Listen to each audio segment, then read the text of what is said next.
Thanks for listening to another episode of the Gifted Performance Podcast. If you're listening or watching on YouTube, make sure you subscribe, as well as hitting the like button and the notification bell so you never miss a video. If you prefer audio format, search Gifted Performance on Apple Podcasts, Spotify, Stitcher, Google Podcasts, or your favorite podcasting service, and subscribe today. Make sure you also rate and review the podcast, as that helps us out tremendously. Enjoy the podcast and stay gifted. Welcome back. Another episode of the GPP, the Gifted Performance Podcast, where we give you the knowledge and practical takeaways to improve your own general physical preparedness. Paul, if I wasn't so goddamn good at doing the intro, all of that like old man, like, see, now look at this. This is unbelievable. All of this would be a distraction, but luckily, as a seasoned veteran of the podcast game, I'm good to go. At the bottom of my screen, I am joined by a very close friend, a good pal. His name is Jason Holt. Jason, how are you today? I'm doing well, sir. Things are going, well. Oh, wow. Well. Yeah, it's too much. We're going to have to cut some of that out. Put in some other words there. Stick to the fucking teleprompter, Jay. Stick to the teleprompter. That's a bad start. On my screen, I've got Dominic Cusa, who is fresh out of a show. He's got glucose in his brain, and he's got things to say today. I'm feeling good. I feel normal again. Yay. And in the middle, the meat of this tasty little sandwich right here is a nice slice of Korean beef. Polly Rocket. That nice Calbee. Yeah, dude. Oh, yeah. Delicious. Paul, how are you feeling, man? You doing good? Shit, man. Chronically in a panic mode. It's not good, dude. I didn't even know we were doing this, so now I've like amplified the panic. So, yeah. It's good. It's all good, though. We're all going to be okay. Sympathetic Drive PR today for Paul. All right, as always, you see the four of us, or you hear the four of us. If you don't have the honor of watching us on the YouTube, you know that a Q&A episode is going down.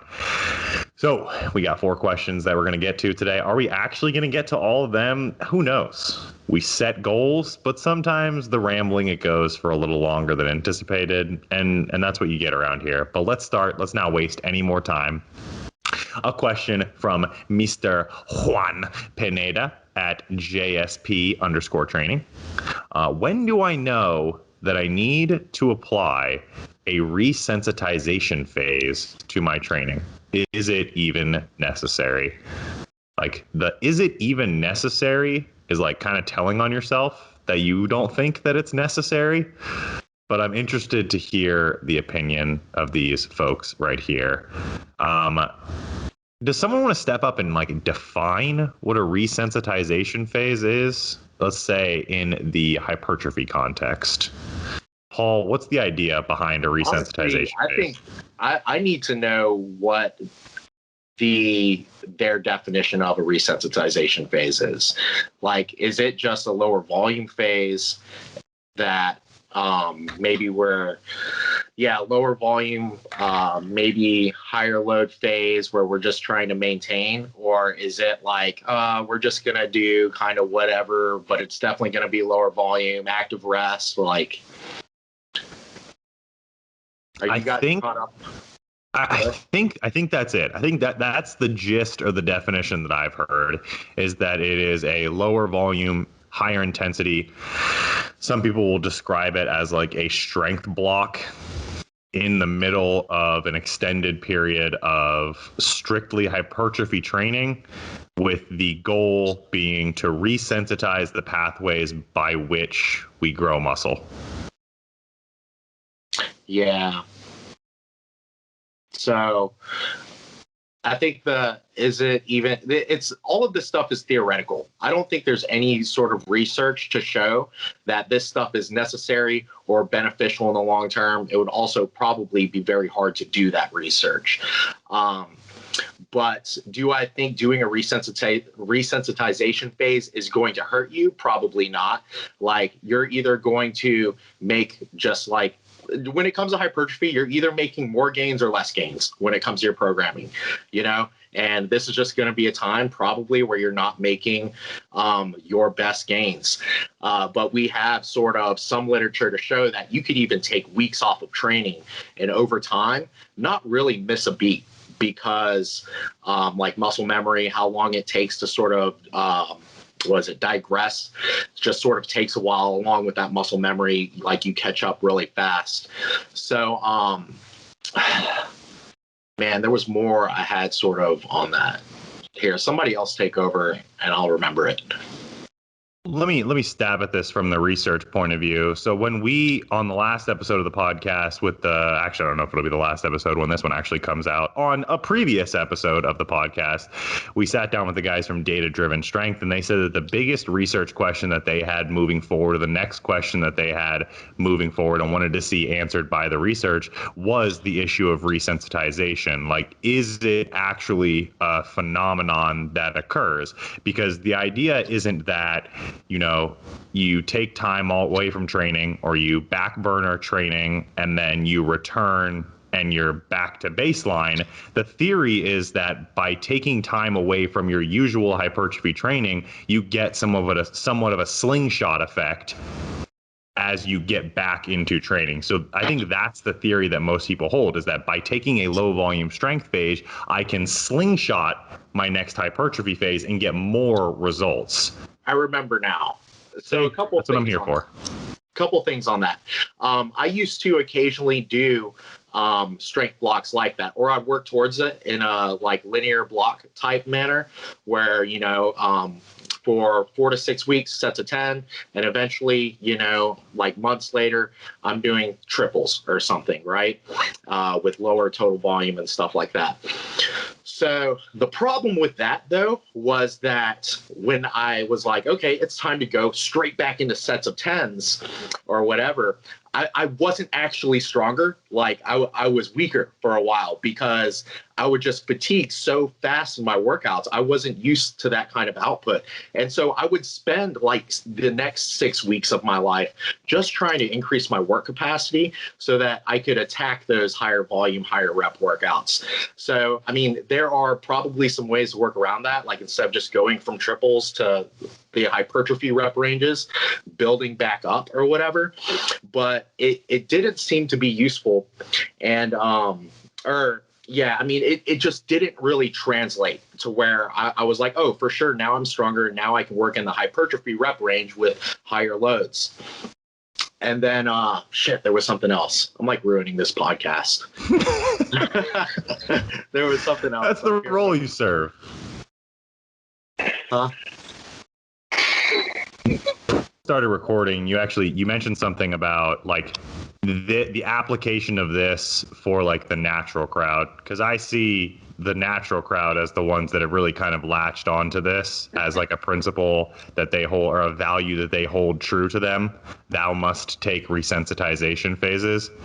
So I'd like to hear you kind of expand upon that as to why you think it may be a good idea, or why you may not think it, or why you think it could be a bad idea.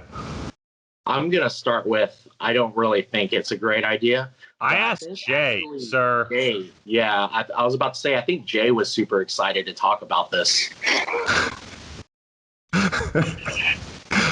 On this episode, Paul and Ryan just yell at each other. So, I mean, it does seem to come up more in the natural community. And sometimes a lot of what seems to be happening in the natural community is kind of looking for ways to continue or even make progress past a certain point.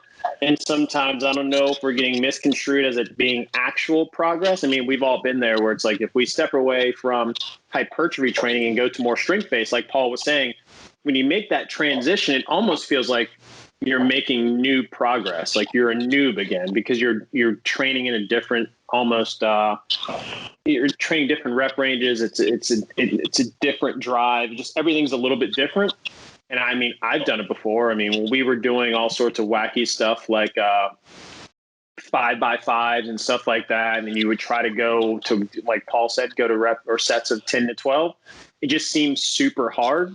almost as if you had just started training. I think that may be interpreted as I'm making new progress, but I wonder if anybody looks at their training logs, if they're actually making progress or if they're just sort of starting all over again. When I think about it from, I guess, mechanistically, so I mean, we all are probably in the understanding that muscle fibers are on a continuum. So if you're just sort of detraining a portion of that muscle fiber, sort of its activation or its propensity to do one thing and kind of just decreasing that, then it's obviously needs to be retrained at some point in time. Does that make any sense at all? Yeah. It all makes I wonder sense. if that's going to show up on the recording. If me and Paul having a conversation about his headphones is going to show up on the recording. I'm just typing. I can't stand up. I can go get my headphones from my car if you want. So now you guys have it. And for people who are listening on Spotify, extra super confused. But no, Jay, I think you bring up a good point. Is like, is your resensitization phase, are you just intentionally setting yourself back and then regaining that lost ground? So you feel like you're gaining really quick, but you're just regaining to a point that you would have already been at. I think you're just you're just sort of training a different system basically, and like getting better, improving sort of the neural contribution to like training or whatever. But you're detraining sort of all the things related to work capacity and higher rep ranges and stuff. So like I don't think you're going backwards at all in terms of hypertrophy. You're probably just maintaining, or I mean, you could still be growing, but probably, if your volume has gone really low, then you could, just be maintaining. I think there are some benefits built in there outside of the physiological as well, the psychological, because hypertrophy training, even if you love it to your core, can get pretty goddamn boring after a while. So, a block of strength training or, a block of endurance training, something like that can really kind of freshen things up. I think too, another one is like, I think of bodybuilders, like pro bodybuilders who used to take extended periods off from training. Like you hear stories about like Kevin Levrone or like Ronnie Coleman after the Olympia each year taking like 3 months off. And I think a lot of people point to that and they say, oh, look, like right there, there's your resensitization phase. But without getting into the like, hey, they were probably just taking 3 months off of drugs conversation, like to keep themselves alive. I'm not sure that that's really the best example of a resensitization phase. Dom, are you going to take 3 months off of training you just competed? No, I start Monday. But I mean, even after my first show, when I was working with a very old school coach, she told me like, oh, the best thing that you can do for your continued progress is to take like 2 to 6 weeks off of training completely after your show. I think it sounds like insanity. I think it's a bad decision, if anything. Yeah, I mean, why do you think it's a bad decision? Oh, good. I think, well, I guess like I wouldn't say like I'm in a resensitization period with training, but like I'm keeping volume low coming back into training. Body fat's coming back up. My joints aren't the best still. So I guess you could say I'm kind of like in a maintenance phase of training where volume's at an okay spot. I'm not pushing like crazy loads like I was in my growth phase. I'm just trying to ease back into training over this next 4 weeks so that I can let body fat come back, let all that come back. But I think it's important because I feel like if you took 4 weeks off post-show, tried to come back, you're going to have the mentality of like, okay, I took a 4-week break. I'm up 10 pounds. I could come back in a lot harder than you think you can. And you might actually press the gas too fast in the beginning. So where like by the time you get to week 3, you're just like, you're already ready for a deload because you thought that 4-week break was enough time to just start up again really hard. So I think training, I think you shouldn't take that long of a break post show. I guess it depends too if you had some injuries during your prep and whatnot. But for me right now, I think easing back into training after, I mean, I've gone in the gym now, but I haven't done like I haven't recorded anything, or I just kind of messed around and I tested out my movements I want to do on this next block, trained at like a 5 RIR just to move a bit. And then now I'll start on Monday, everything. And I think that was probably the best way to approach it, because I feel limber, I feel ready to go, but I'm not quite there yet. Like in terms of, energy is still a little low. My hormones are still like, trying to homeostasis themselves and get back to normal. So I think taking that long of a break sets you up kind of for failure if you think you're going to be able to just go right away. I got something to say on that real quick.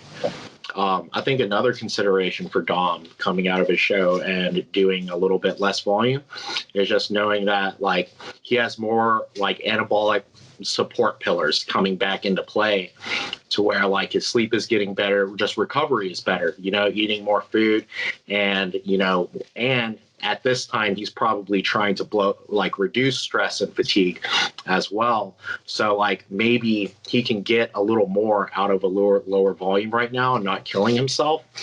But also I think like over the past like handful of years, people have gotten really crazy with cycling volume and doing the incremental increases.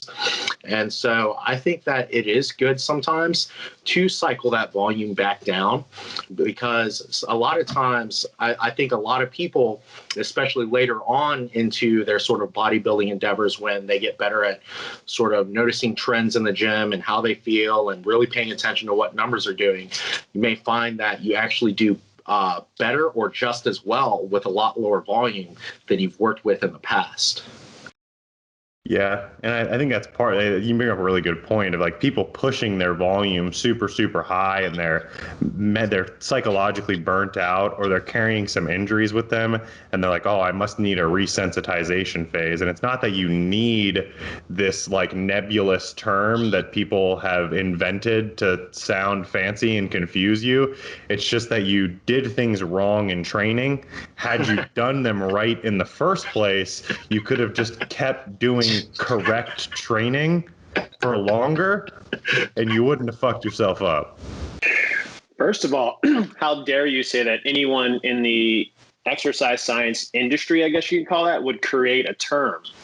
So how dare you even say that? I think I've heard, let's all go around the bend and let's all name things that we've heard a resensitization phase called before. I'll start. Maintenance phase. What did primer? Can I say it? Primer phase, deload phase, isn't it? Yeah. Strength block, metabolite block, shut the fuck up block. Just be like, yo, my training was dumb for a while because I did too much of it, and now I got to do less. And it's not called nothing. It's called the Ryan was fucking retarded phase. How about that? That's the new phase. I was stupid, and now I got to be less stupid. Church. I feel it. So Jay, outside of things like psychological burnout or like maybe some nagging injuries that are lingering, do you see any other benefits to whatever we want to call this thing, a resensitization phase? I mean, what I was just thinking about is, so when this pandemic hit, or so-called pandemic, I'm just kidding. When the Well, there we go. There you go. Demonetized. Yeah, that's the end of that. So when the pandemic hit, and here in Florida, everything shut down, and they shut down the gyms. And, I tried to do home workouts and do all that stuff, and that lasted for about 6 days. And then I just decided that I was going to do nothing at all. So I did nothing for like 3 months, ate terribly, had a beer a day. I just lived like an American. It was kind of my duty at the time. And so when I went back to the gym, I basically almost had to start off from scratch. So I was doing far less volume. And I think the benefit of that time, if we want to call it a I guess that would possibly be a resensitization phase. That's a tough word to even say. Yeah, you couldn't just make it easier to fucking say. Like, let's just call it the new phase. So I think during that time it was beneficial just because when I came back, I was really honed in when it came to technique, because I kind of wanted to start from scratch. I wanted to make sure that I was doing things appropriately so I could keep myself safe, hit the appropriate, the targeted muscle. And so I think that could be a benefit of a new phase or a resensitization phase. I'm going to start creating my own terms. Yes, do it. Damn, that's so #influencer of you. But I think that could be beneficial. If you want to call it let's just call it a retooling phase. Is retooling? I think that's a word. Oh, nice. I'm writing a book right now. I'm going to jot this down.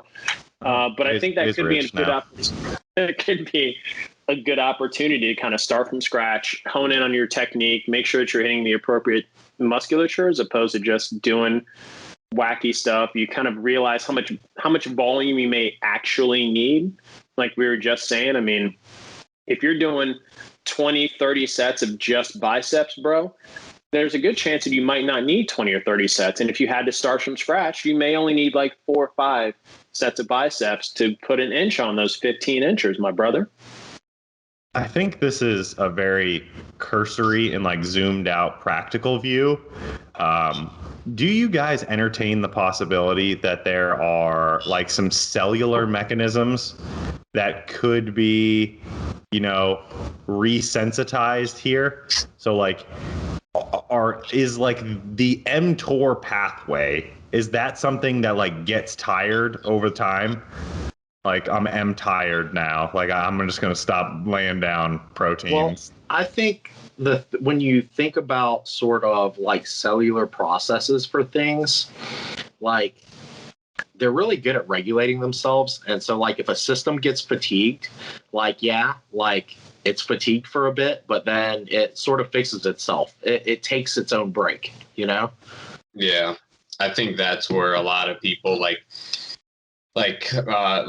they rely on saying things like, oh, you can burn out your cells or you can burn out these things. Like, it ain't that easy, bro. I've heard people even say the shit about protein. Like, oh man, what if I like need to resensitize to my protein intake? Should I like eat low protein for a month and then go back to high protein? I think it just plays into like the neuroses of bodybuilders, So I heard someone describe type 2 diabetes the other day as the pancreas gets tired. My pancreas got tired. I was like, that's one way to put it, I guess, but I don't think that's how it works. I respect that strange mod. Like, I feel like Osmosis Jones, the movie, did like a really disservice to like a big disservice to people.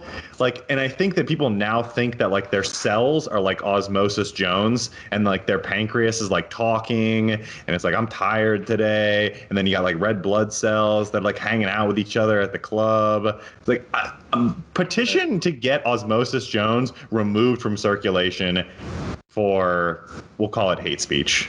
The only world where that sort of would make sense to me, and I'm not even sure if it would really play out this way, but in theory, like if somebody said it, I'd be like, well, I don't know, maybe, is like if you were taking a drug that like forced an organ to work harder than it should all the time. So I don't think in that scenario, I don't think that the organ itself would like fatigue or slow down. I think that your absorption of the drug would get down regulated. Like the body would just say, this drug is causing this. Let's down regulate absorption of that so there's less in concentration or less in serum acting on that organ as opposed to the organ or the cells of that organ itself, whatever the receptors are for the drug, down regulate their production so they're not getting like hammered all the time. Somewhere probably there'd be a rate limiting step. Yeah. Where like you just don't get what you're trying to get. And that rate limiting step is something that is built into your biology. It's not something that you influence by doing 3 less sets of preacher curls for the next month. That ain't how it works. All right, Juan, I hope we answered your question. We really went all over the place. Tired pancreas, osmosis Jones, drugs that make your organs work too hard. We really, we ran it there for you. So in advance, you're welcome. Our next question comes from one of our favorite question askers. What's his first name, Dom? Who? Alex, you said? Alex? Alex. Yeah. Alex. So at A Calabat, Alex asks, do pump sets have a place in RIR training at the end of training a certain muscle group? So you've got a training session that is 8 sets to 2 RIR for your chest. I hop on the pec deck machine afterward and I do 4 pump sets. Is that something that you guys would program in? Why or why not? Are we talking about like sarcoplasmic hypertrophy? Is that where are we touching on that? Is that? Oh, Dr. Cody Hahn's ears just perked up. He's like, somebody said my name. That's the first thing I think when I hear pump sets or pump. That's where my brain goes to. Well, where doesn't that stem from like metabolite accumulation, signaling like hypertrophy to happen? Well, my first thought is like, if you're training for hypertrophy, like was your pump not good at any point in your workout? Like, did you need it? Like, do you need to design your training better? Because I feel like you should already have like a pretty good pump at points in your training. And I sort of look at like cell swelling and metabolites. Like, yes, you can train to sort of bias your training towards getting more of an effect towards cell swelling and metabolites. But I more so look at those things as a just something that happens in your training that like isn't bad. Probably, there is some reason to think that there is like some benefit, but your focus in your training really needs to be in designing your training in the best way possible to make progress in the future and to see progression, whether that be load, reps, or some other type of overload over time. And so, yeah, I personally don't program things just to get a pump, and if I were to use techniques that do lend themselves well towards accumulating metabolites or, cell swelling and things like that, usually there's another fundamental reason for that. Like those techniques tend to be better at reducing time in the gym.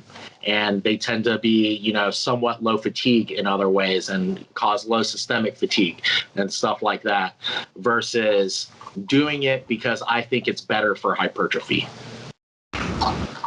Yeah, my thought process is, like, I always see people post, like, doing a finisher.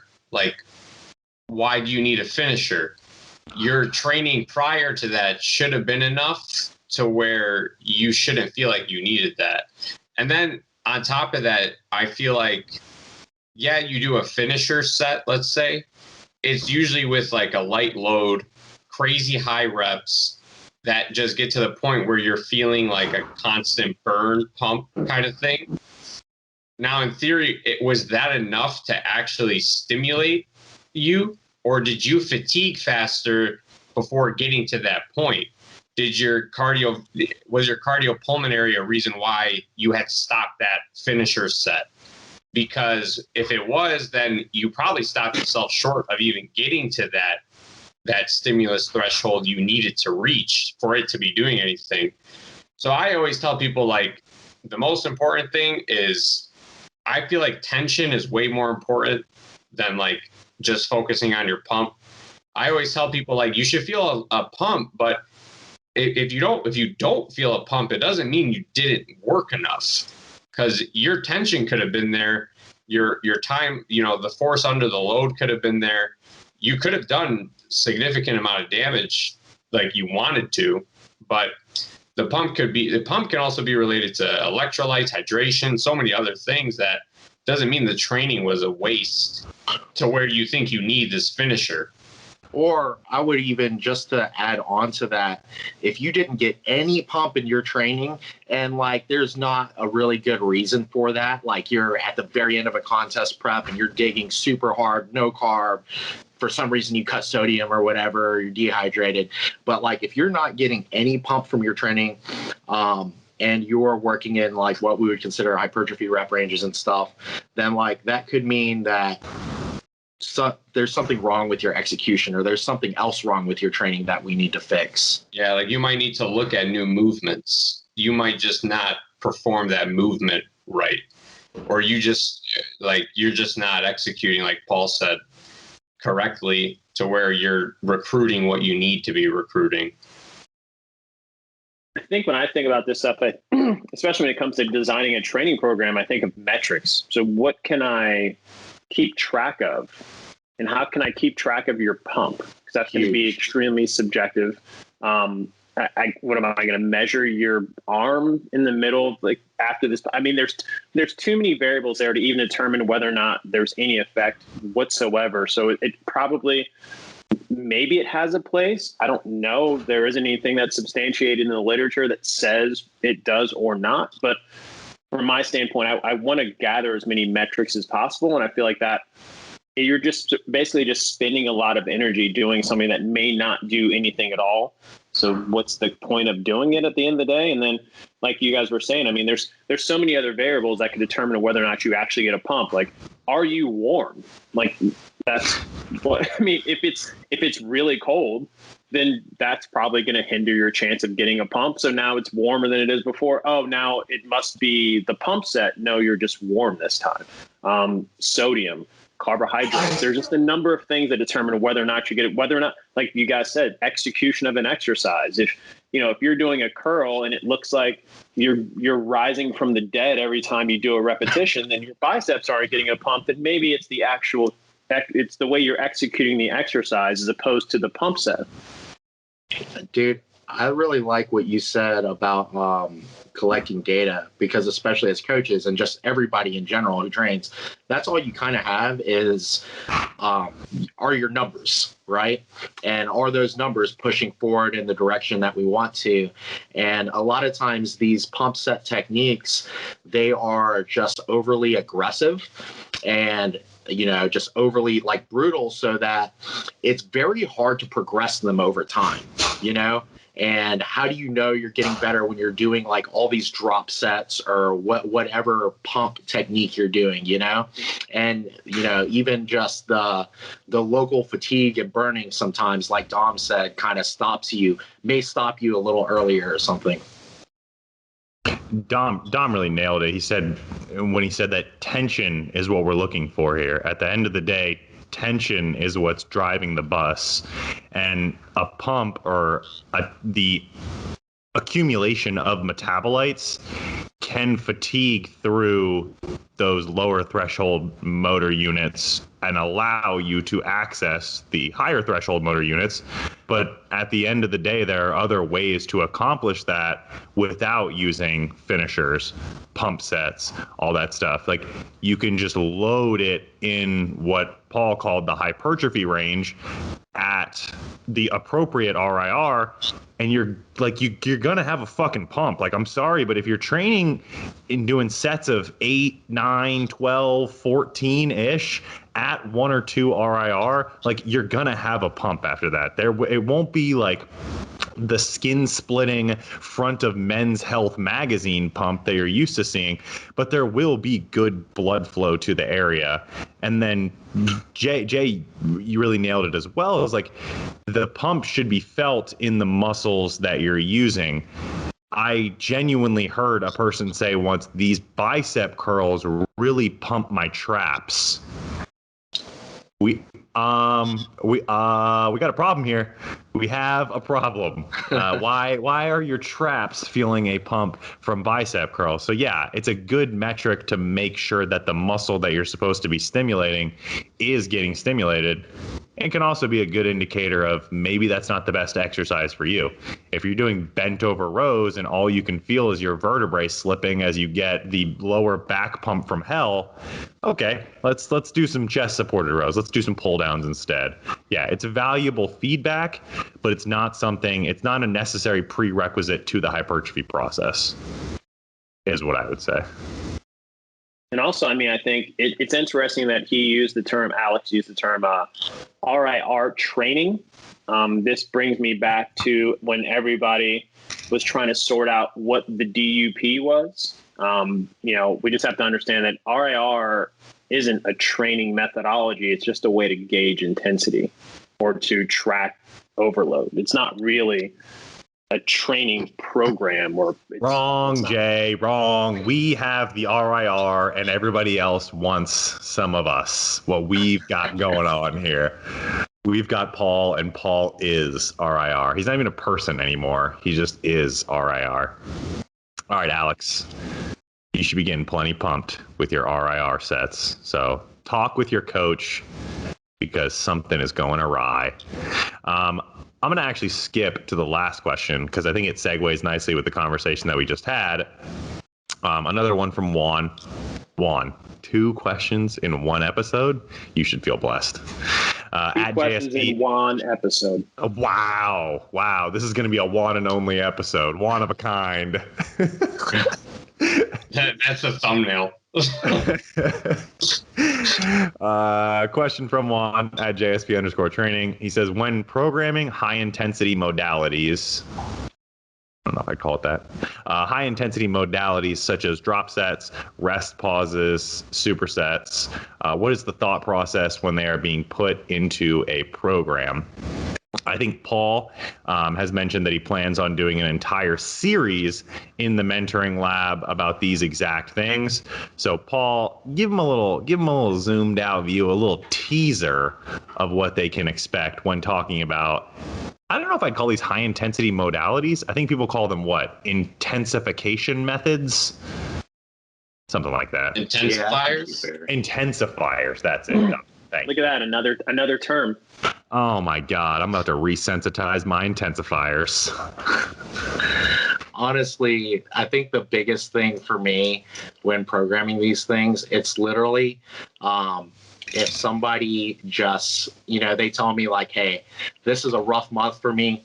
I can't be in the gym like I used to be, and I need to get out faster.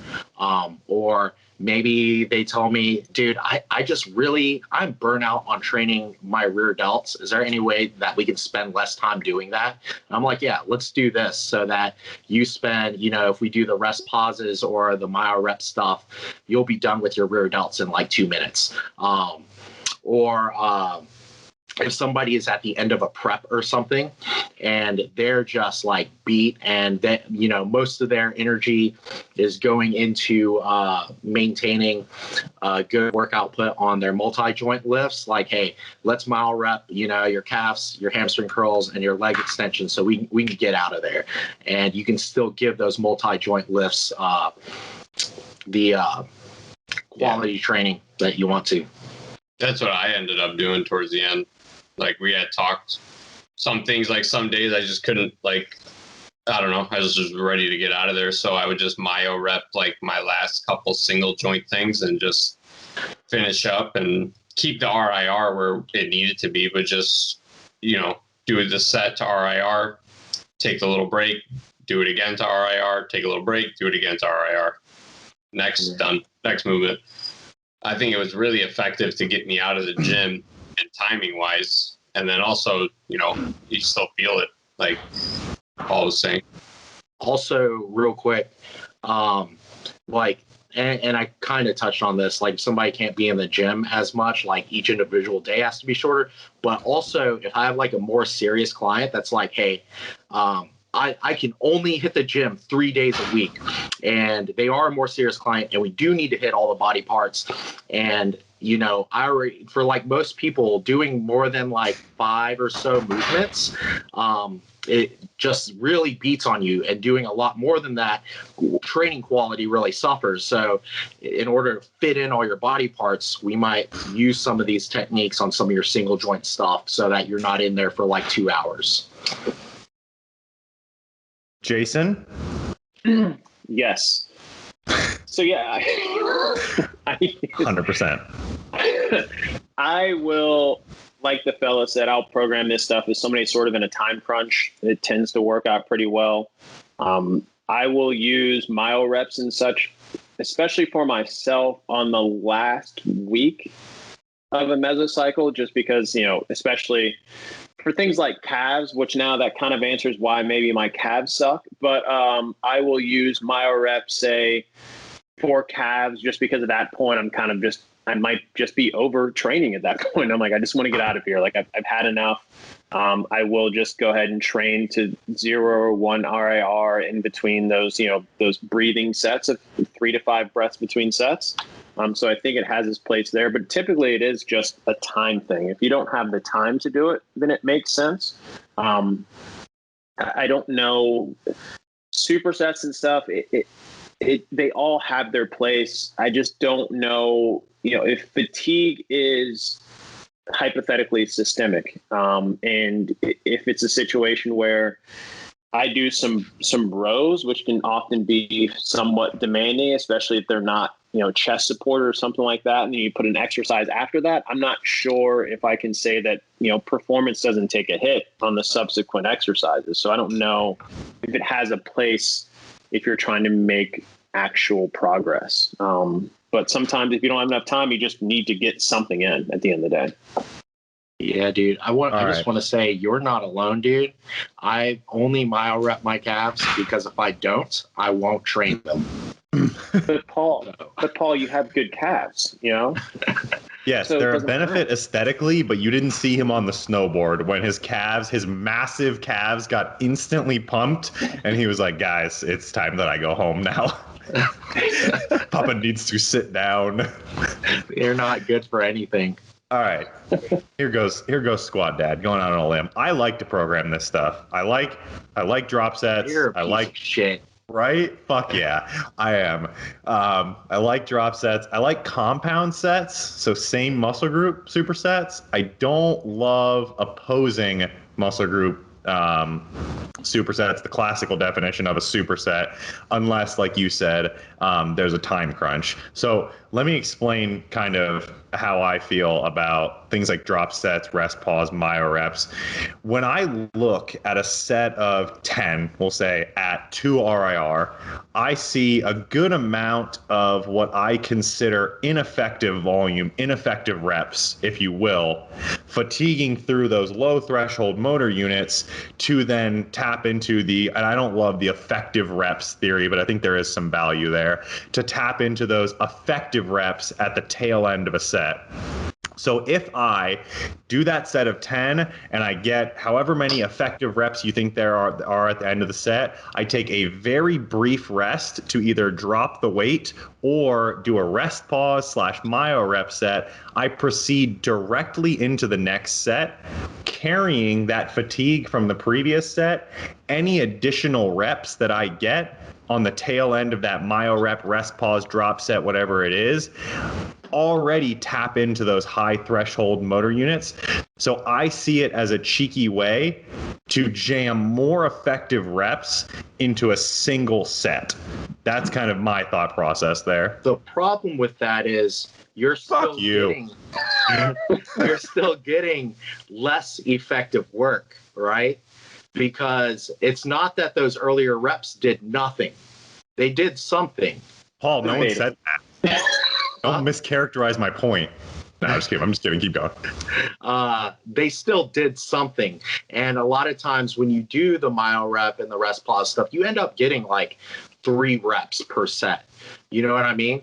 I think the only potential benefit there is that maybe, I don't know, like I would think that there'd be less fatigue overall because you're doing less reps, like in terms of workout to workout, maybe within that session, more fatigue, which could limit later volume on subsequent exercise potentially.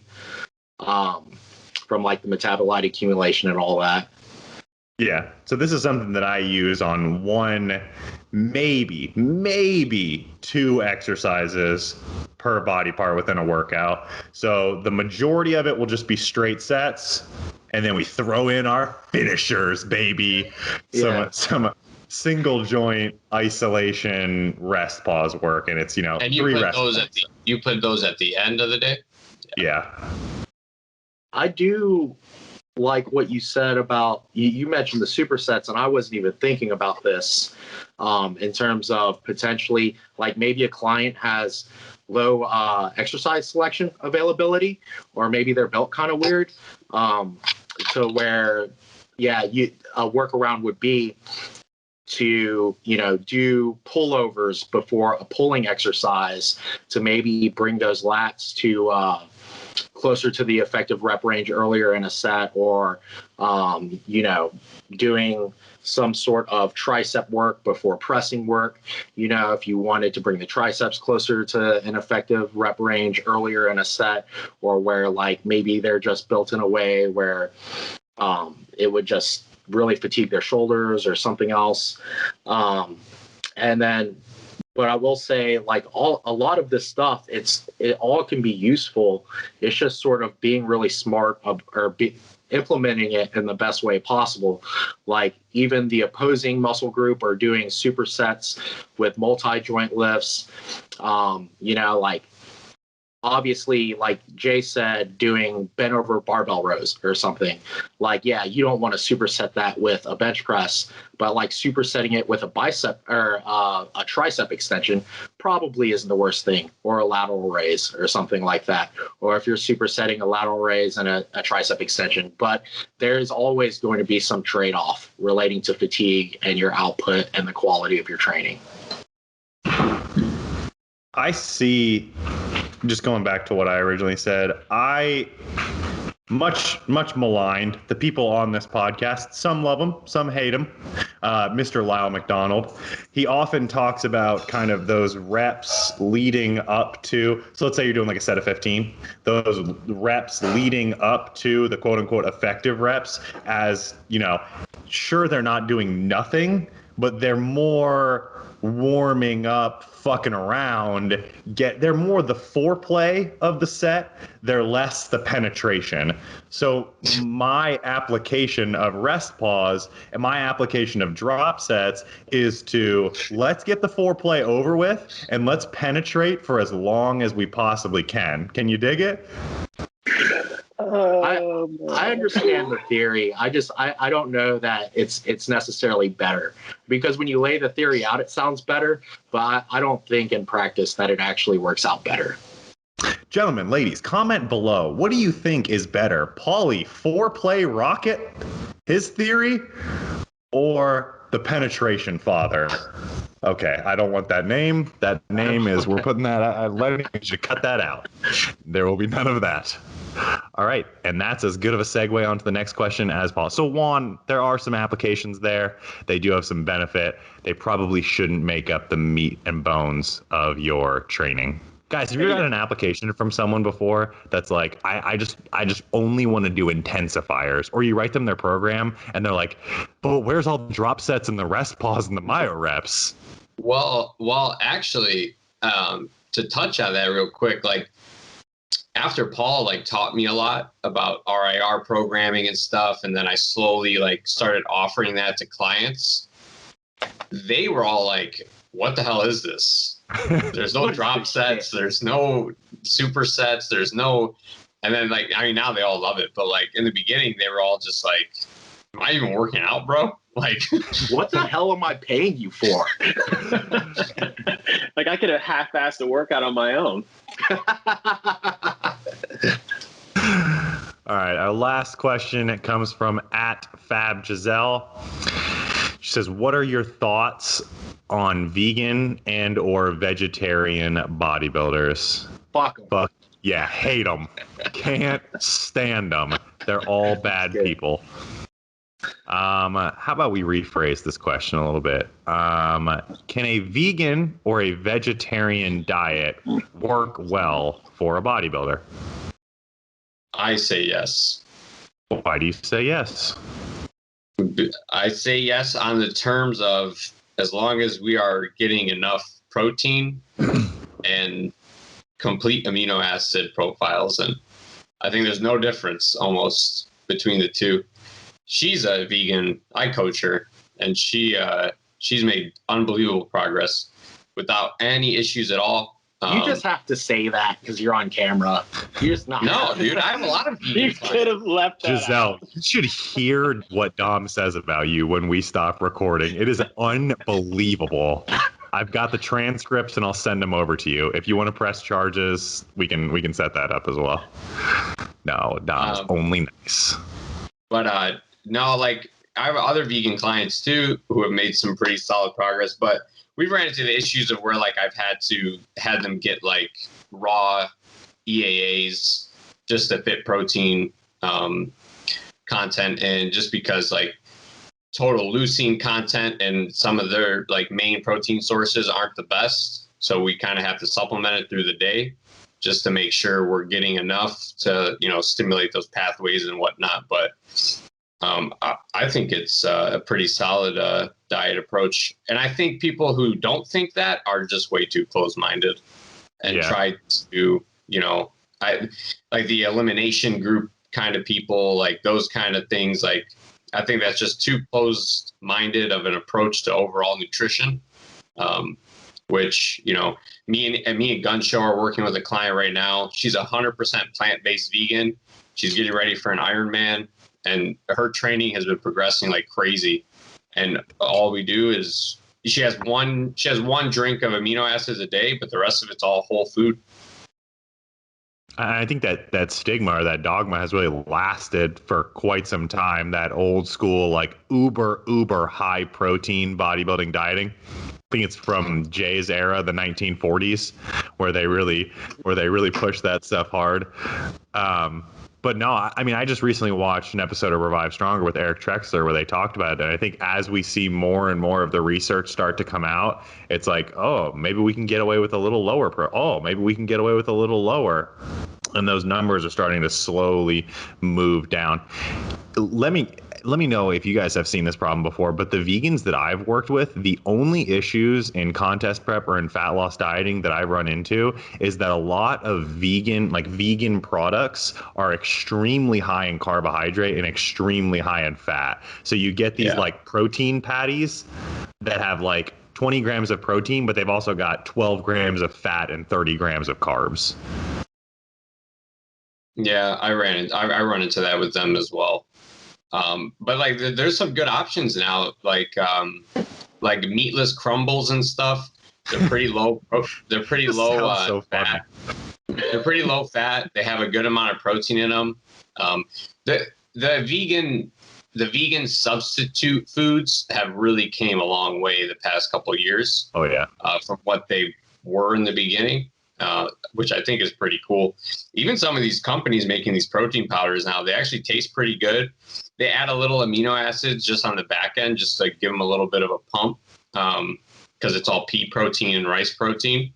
But like, there's some pretty good vegan like protein powders out now and stuff. So I think it's pretty solid for them now. Meatless chicken nuggets. Nuggets. I have a question for you guys because I haven't coached many vegans, but do you guys feel like a lot of your vegans tend to have very high caloric needs, like beyond what you would normally expect? No. Not really. All right, fuck that question. Move on. I mean, that could be like the vegans that I know tend to be high output people in general. It's a lifestyle thing. Yeah, it's they follow a healthy lifestyle for sure. Yeah, I'm going to go do yoga in the yard and I'm going to walk my dog through the mountains for 3 hours. It's because I think it takes like a certain mindset to pursue like the vegan or vegetarian lifestyle. And that certain mindset is very health oriented. Where the rest of us meat eaters are just like, yeah, throw some chicken sausage on top of rice, put a bunch of ketchup on it, blend it up, and I'll just drink that. And I'm going to get 800 steps today. Exactly. Yeah, I mean, back in the 50s and 60s when I first got started in coaching, I would meet a vegetarian or a vegan, and they'd say, can I reach my goal as a vegetarian or vegan? And I would say you can, but it's going to be difficult because there was like a lot of homework involved. You had to, find complementary proteins, and it's like, you got to eat rice and beans. You have to mix all these things together. And now, like you said, there's so much stuff on the market to kind of help them reach their protein requirements. I mean, my landlord, who was also my wife, she was a vegetarian, but before she competed, the one time that she competed and then won everything, she was a vegetarian before that. And she was, a yogi. So she had to make that transition. That was part of that conversation. Like, hey, we can get you there, but there's going to have to be a lot of work that's involved. And now, I mean, she's slipped me, that sounds weird. She slipped me like some of those crumbles in some, like, I think it was like some lasagna or something like that. I had no idea. The times have changed. You weren't mad at that? Like, she basically drugged you without you knowing, dude. I mean, that's actually probably that kind of deceit. Yeah, I mean, that's common around here, the deceit in my house. So I'm kind of used to it. I'm trying to find it. So there was a video I used to show to my students when we were talking about kind of like the advancement of food science. And it's a company that's making like test tube chicken breasts where they take like a feather from a chicken and they like take it down to the genes and then they create like a chicken breast out of it. Mm. So, God damn it, I can't remember the name of it. So I'm Googling things right now, and I look like a goddamn fool over here. I'm like, genetically modified chicken breast, test tube chicken breast, chicken breast from a feather. I saw like a Facebook video, like just crazy shit that pops up on your Facebook feed, where they like made beef out of like poop or something. Have you guys seen that? Yeah, I saw that. Yes. So my question is stuff like that vegan? So like if I take a feather, take it down to its like it's just cells, and then I rearrange the cells, some food scientist is going to watch this and be like, this fucking moron. But I turn that into a chicken breast and then I make chicken nuggets out of it. Is that vegan? It wouldn't be, right? Because it's still animal product. There's still an animal. It would probably be okay for a vegetarian, though, right? Vegetarian, because no animal was harmed. Hopefully, if you're not just ripping chicken feathers out of chickens and shit. So this was one that they like waited for the feather to fall off, and then they like turned it into chicken nuggets, and then they had the people that worked at the factory. That's what they tell you, but they're just eat the nuggets, the fucking chickens, dude. Eat the nuggets in front of the chicken that the feather came from, and I'm like, this is some weird, like borderline chicken fetish domination kind of thing. And I like science, but I don't know if I appreciate this. Yeah. Fuck. I'm going to think as soon as we stop the recording, I'm going to think of what the name of the company is. Balls. They just had an IPO and they were like, it was ridiculous. Was it Beyond Meat? It wasn't Beyond. Was it Kind? I don't know. I'll find it. Guys, if you are we just doing this shit because we can? We've reached like that point of like humanity, or like, are we like, does somebody up in the high up know that we're just kind of fucked and we need to figure something out? I don't know. I think every day that we live, we stray further from God, and he frowns down upon us. And he's like, I gave these motherfuckers an inch, and they took 100,000 miles. And one day he will smite us for it. But not us. Not us good folks here at Gifted Performance who live to honor our Lord and Savior, Polly Rocket. Because we eat animals that have just like been through shit. Like the way God intended. Some shit. I always think about that Fairlife stuff when everyone was all mad at Fairlife because there was like videos of them like beating up cows, and then everyone decided that they didn't care. The truth is that none of you even care. But nonetheless, we move on. I think that's it for our questions today. Do you guys have anything you want to circle back to, mention before we send this thing on its way? The views expressed by any of the coaches are their own and do not represent the views of Gifted Performance as a whole. Please do not sue us. Please send all complaints to Thomas Butler. His address will be in the bio. Now that you say that, like, I just want to say, I say shit I don't mean all the time. Like, all the time. So... We live in such a terrible world where when you're sarcastic, people can't just be like, oh, he said something insane. He must be being sarcastic. They're like, oh, wow, Paul is actually out here shaking chickens until their feathers fall off. No chickens were shooken in the making of this video. Like, comment, subscribe, the usual YouTube things. We will see you on the next one. As always, stay gifted, and we love you. Check the sign. Bye.